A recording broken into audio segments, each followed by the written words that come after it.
Angus Taylor, welcome to the program. Thanks for having me, David. Firstly, do you accept the budget is in structural deficit? Well, the starting point, David, of course, is that we have a very strong economy and actually a surprisingly strong budget right now. We've seen a dramatic improvement in the budget situation just over recent months. And indeed a $50 billion turnaround in the last financial year. The entire budget deficit from the last financial year was in the first 4 months when we had Victoria and New South Wales in lockdowns. So it is in a very strong position. Not all from commodity prices either. Much has come from income tax improvements. So that is the starting point. It's an enviable starting point. Few countries in the world could hope for that. What's needed now is a responsible budget and a recognition that economic growth over the medium term has to be stronger than spending growth. That's something we achieved between 2013 and 2019. It is achievable. It's hard. It requires enormous discipline. That's what we want to see in the budget. The budget also has to have a real focus on labour supply, making sure people like pensioners coming into the workforce. We don't want a toxic industrial relations environment, and we do want, in the medium term, a pro-growth environment, and that's why the tax cuts remain extremely important. Okay, well, we don't want to see bracket creep eating up people's income pay. I'll come back to those, but just back on the question. I mean, you've got to, I guess, first step towards fixing a problem is acknowledging you have a problem. Is the budget in structural deficit? I take your point about the revenue windfall that we're seeing for various reasons, but structurally, is it in deficit? Well, it is if you spend too much. I mean, it's as simple as that. I mean, we saw between 2013 and 19 what's achievable, despite pressures. I mean, we had pressures from the NDIS, from health, from many other areas, David. But you left office forecasting 10 years of deficits, so it's in structural deficit. Well, but the key is to make sure you've got economic growth stronger than spending growth, and then you're not in structural deficit. That's the goal. We achieved it. We showed how it could be achieved. Look, I was in many of the ERC meetings and cabinet meetings when spending decisions were made. There was enormous discipline. I mean, Matthias Cormann was a consistent feature throughout that time period, making sure that ministers always brought savings if they were bringing spending proposals. That's the kind of discipline that's required. That's how you avoid a structural deficit. It's as simple as that. Speaking of discipline then, can you clear this up for me? What's your position on cost of living relief? Should there be cost of living relief in this budget? Well, you've got to be cautious not to have spending proposals that fuel additional inflation and bring about the Reserve Bank adding to interest rate pressure. I mean, you've got to be extremely careful with that. Like Lamito bonuses and things like that? Well, any cost of living initiative or direct relief, of course, has to be seen through that lens. There are things that can be done that can add to participation in the workforce, for instance, that can relieve the interest rate and inflationary pressures. This is why we're so focused on the work bonus and having more pensioners in the workforce. That's a kind of cost of living relief, but it's one where you get a return from it, where people work and take pressure off inflation. So it depends on the measure. Right. It's very hard to speculate. You're not suggesting, you're not calling for, beyond that, you want a bit more help for pensioners, but beyond that, you're not saying any cost of living handout is a good idea? We want to see a responsible budget, David. What about spending cuts then? If we see a responsible budget, we will support it. But the early signs aren't good, I have to say. But we will see. We'll see this week. Well, what about spending cuts? Is there any area of spending you think should be cut? Well, first of all, you've got to see it within the macro environment or envelope that I've described, which is you've got to make sure that your spending growth lags your economic growth. You want stronger economic growth than spending growth. That's your starting point, and that's where everything has to be measured from. Look, but it's clear there are some measures emerging that we think are unnecessary. If you look at the outer suburban rail loop in Melbourne, $2.2 billion. This is a project that is not recommended by Infrastructure Australia, was rejected by the Auditor General in Victoria, has a cost benefit where for every dollar you spend, you only get 51 cents back. Projects like that don't make sense. It's not coincidental. I think that this was announced only a few weeks before the Victorian election. So, they're the sorts of measures that in the current environment are absolutely not necessary. What about car park grants, regional grants, some of the money that Barnaby Joyce says he screwed out of the Liberals for his net zero deal? What about cutting some of those? Well, I just spent 8 days cycling through 1,000 kilometres of regional New South Wales, and I've got to say a lot of those regional infrastructure investments are paying back in spades right now. We're seeing incredible resilience and robustness. So keep the car parks and the regional grants. Out in regional areas. Well, look, we'll look at Labor's measures one by one. I'm not going to sort of speculate. Right. We'll see what they say. We haven't actually seen the budget yet, David, but as it comes through, we'll come back. And what I would say more broadly, though, is that regional investment is important. It will add to the capacity of the country, supply. It can take pressure off inflation, done right. And so it needs to be part of the mix. I mean, regional infrastructure investment's a very small part of the overall budget, I should say.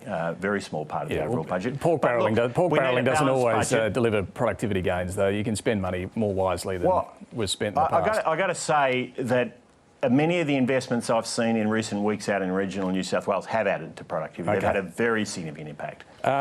Let's go to the tax cuts. Now, the inflation numbers, this update that we've got on inflation, it suggests that it's going to be running at 3.5% by mid-2024, which is exactly when the stage 3 tax cuts are due to come in. So 3.5% inflation, that's above the Reserve Bank's target zone.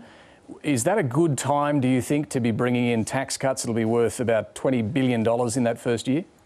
Well, I should say, David, what we've seen from Labor in the last couple of days is them putting up the white flag on managing cost of living pressures. They're saying they're going to shed 150,000 jobs. They seem to be giving up on real wage increases in this election cycle, and that's incredibly disappointing. But to your question, look, in fact, the timing of the tax cuts right now looks very good, because what you're seeing is inflation coming back within Reserve Bank target range. No, it won't be. It'll be 3.5% according to Treasury. That's above the Reserve Bank's target. It gets to 2.5% in the next financial year when the tax cuts will be flowing through. So that's right within the middle of the Reserve Bank target range, and that's a good thing. This timing looks to be extremely good. If we've got inflation coming back to the Reserve Bank target range at exactly the time we're encouraging growth through tax cuts, it couldn't be better. So sorry, just pick you up on that. You're saying inflation will be down to 2.5%, you reckon, in that? Well, that's the forecast. That's Labor's forecast. I mean, that's what we saw from the reports yesterday. That was what was in their earlier forecasts, and that's where it sits. So, look, that means, of course, that you've got tax cuts coming in at exactly the time that the inflation rate is coming down into the Reserve Bank range, which is good news. And those tax cuts then will encourage growth, and importantly, they'll take away that real thief in the night for Australians, which is bracket creep. We're going to see a lot of bracket creep with inflation over the next couple of years. We need to deal with that. Otherwise, Australians are going to be paying a lot more tax. And that's why I think the timing and the focus of those tax cuts is so well directed. A few other things. The government's announcing changes to paid parental leave. Couples earning up to $350,000 will be able to access it. It's something the Coalition actually said it would do in the previous budget. Labor also wants to extend leave to 26 weeks over phasing that in over some time. Will you support that? Well, obviously we very strongly support the changes that were announced by Labor today. They were announced in our last budget and they were budgeted for, and we think they're important because they will enable women who are the primary breadwinners to participate more than they would otherwise have been able to. So that's extremely good news. We do want to see more female women participating in the workforce. We've seen it during our time in government with an increase of 3.5 percentage points of female workforce participation. That's a great thing. On the 26 weeks, it's in a parliamentary committee right now. We're looking to see the impact it will have on participation rates and productivity. I mean, right now, I think everything has to have that kind of lens put over it, and as it comes through the parliamentary committee, we'll come to our final decision on it. Gas prices are seriously hurting households and manufacturers at the moment. What do you think about the idea of a default gas price similar to the default electricity price? Is that something you would support? Well, there's no question we want to see lower gas prices. My experience of this, David, is that the best way to get lower gas prices, or the best way to cap the price of gas, is to have more gas flowing into the domestic network. We've seen that work here in Australia. It did work here in Australia. We've seen it work in other countries too. We've seen it work in the United States, where you can separate the domestic gas price from the international gas price by having more supply flowing into the network. They've done a deal on supply. They've done that deal with the gas producers. I'm just asking about a price cap, though. Well, it's not clear to me that will result in more gas going into the domestic network, and that's what we need to see. That's, so a price cap? We haven't seen any proposal on a price cap yet, so it depends how it's done. But in principle, you're happy for the gas companies to keep charging whatever they want? No, I've said we want to see lower gas prices. I said that right up front. But what I have said is our experience of this is the best way to achieve it, to cap the price, is to get more supply coming through. We welcome the ACCC having a role in all of this as well. We in fact instigated right, so you're open to the idea. Look, all I'd say, David, is the best way to do it is to get more supply in. And I think that's where your starting point is. We haven't seen another proposal. We'll look at the proposal if it comes forward. I mean, these soaring gas prices have also boosted revenues for the gas companies. Woodside's revenue quadrupled in the September quarter to $5.9 billion. Revenue is up for Santos too to $3.4 billion. Do you know how much tax they're paying, and is it enough? Well, I mean, we'll see how much tax they're paying, obviously, when they put in their next tax returns. But look, at the end of the day, we do know that as commodity prices go up, company tax goes up. There's no question about that. But what we want to see is supply. I mean, that's the most important thing. No, we've heard your point on supply, but I'm asking about tax. So you don't know how much tax they're paying. They can obviously write off previous expenses, which has been the issue here. Are they paying enough tax? Well, we'll see how much tax they're paying over the next little while. But what I would say is the focus here right now has to be to get domestic gas prices down to a reasonable level, and the best way to do that is to get more supply into the domestic gas network. We're not seeing from Labor a real focus on that. I mean, Chris Bowen has never shown any interest in gas. All right. He's called it fraud and BS, and you know, this is not helpful. We need to have a sensible way forward on gas, working with the gas producers to make sure they're delivering into the domestic network, and that's the fastest and best way to get a good outcome. Let me ask you about the Marinus Link interconnector to Tasmania. Deal announced this week. We'll see the Commonwealth, Victorian and Tasmanian governments own it and fund it, underwritten by a cheaper loan from using the Commonwealth's balance sheet. You were pretty keen on this project when you were the minister. Do you welcome this progress? Well, I welcome any progress on Marinus. It's an important project, and importantly, it's opening up Tasmania as a supplier of dispatchable low emissions or clean electricity. So it's a good thing, and we should encourage it. I think the question mark here is why does there need to be this amount of public funding? These are regulated, transmission assets are regulated assets. I expect it will be regulated. There's not a lot of detail in what was announced, by the way, David, so it's very hard to speculate about it. Because they're regulated assets, there's never been a problem with getting private sector investment into transmission assets. And at a time when taxpayers' money needs to be managed extremely carefully, I think there's a question mark about whether all of this needs to be a public. Seems to be the growing trend, though. And in fairness, you know, Malcolm Turnbull did the big Snowy 2.0 investment. You did the Kurri gas plant. Government investment in energy projects seems to be the trend that you started.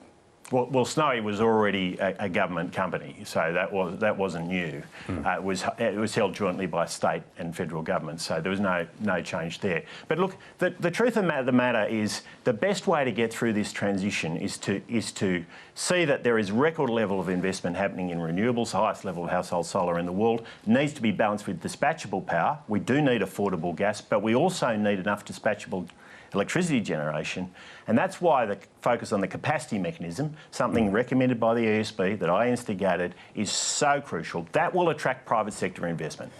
Will attract private sector investment, and it is absolutely crucial that it get up. We see signs that the Labor government is moving away from it. That would be extremely disappointing. A couple of quick ones. Liz Truss, the 44-day Prime Ministership in the UK, it was all a bit of a disaster, an ideologically driven plan to cut taxes, went down like a lead balloon with the markets. What lesson should Conservatives take from this? Yeah, it's a good question, David. Look, the starting point I would say is, you know, the UK is an important ally to us, and we want to see them succeed, not fail.